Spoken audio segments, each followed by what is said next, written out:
La première, c'est comment une femme peut-elle développer ses fessiers efficacement? Question intéressante. Et je crois que c'est par rapport à un réel que j'avais fait humoristique sur une femme qui voulait prendre uniquement des fessiers.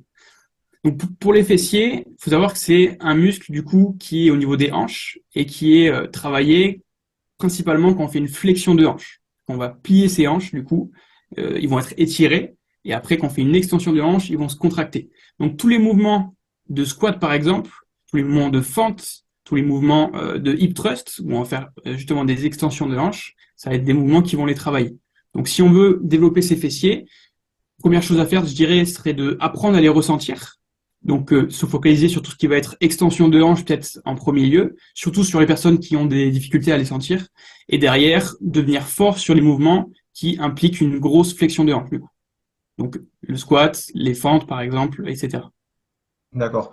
Et tu conseilles plutôt des exercices polyarticulaires plutôt que des exercices d'isolation ou pas? Principalement, en fait, le facteur principal qui va entraîner un développement musculaire, c'est ce qu'on appelle la tension mécanique.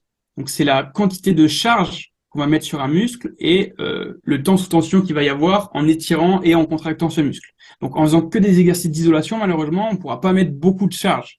Alors que tous les exercices polyarticulaires, donc comme le squat, le soulevé terre romain par exemple, les fentes, etc., qui vont faire intervenir d'autres muscles, d'autres articulations, forcément, on sera plus fort dessus, donc on pourra mettre plus de tension sur les fessiers quand on travaillera cet exercice.